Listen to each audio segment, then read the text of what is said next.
Public data entry అనేది ప్రజలకు ఇచ్చినటువంటి గవర్నమెంట్ ఇచ్చినటువంటి ఫ్రీ హ్యాండ్. వాళ్ళే డాక్యుమెంట్ ఫీడ్ చేసుకొని రావచ్చు, కాకపోతే జాగ్రత్తగా ఫీడ్ చేసుకోవాలి. ఏ ఒక్క పొరపాటు జరిగినా చేయరాదు ఇంకా. అందుకని డాక్యుమెంట్ ఫీడ్ చేసుకున్నప్పుడు కొంచెం పూర్తి కాన్సన్ట్రేషన్తో ఫీడ్ చేసుకోవాలి డాక్యుమెంట్. అదర్వైజ్ మన ఇబ్బంది దానికి ఆప్షన్ కూడా లేదు. గతంలో ఉండేది మేము ఫీడ్ చేసినప్పుడు, ఇప్పుడు మీకే ఇచ్చేసారు కాబట్టి అసలు ఇంకా ఆప్షన్ లేదు. అందుకని డాక్యుమెంట్ ఫీడ్ చేసుకుంది ఒక్కటి కరెక్ట్ వేసుకుంటే మిగతా అంతా రొటీన్ అయిపోతుంది. వితిన్ 10 minutes అయిపోతుంది.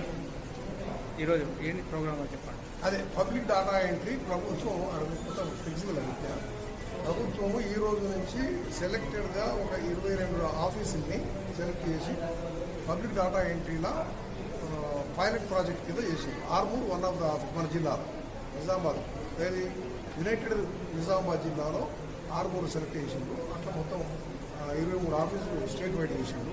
మన ఆర్మూర్ ఒకటి. నేను పబ్లిక్ డాటా ఎంట్రీ ద్వారా జరిగినట్టు మొదటి 2 డాక్యుమెంట్ మనకి ఇస్తున్న కొద్ది మనకి అన్యాయం పొందాలి.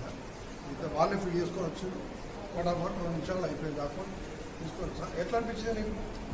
బాగుందా? ఈజీ లేకుండా ప్రజలకి కొంచెం ఈజీగా సౌకర్యంగా ఏ రాత్రి అయినా ఇంటి దగ్గర ఫిల్ చేసుకోవచ్చు. పొద్దున మార్నింగ్ స్లాట్ బుక్ చేసుకోవచ్చు. స్లాట్ బుక్ చేసుకొని పబ్లిక్ డాటా ఎంట్రీ ద్వారా తీసుకొని వచ్చేసి ఈ స్లాట్ బుక్ చేసుకొని ఈ స్లాట్లో నువ్వు అనుకున్న టైంలో వచ్చి రిసీవ్ చేసుకున్నావు కదా.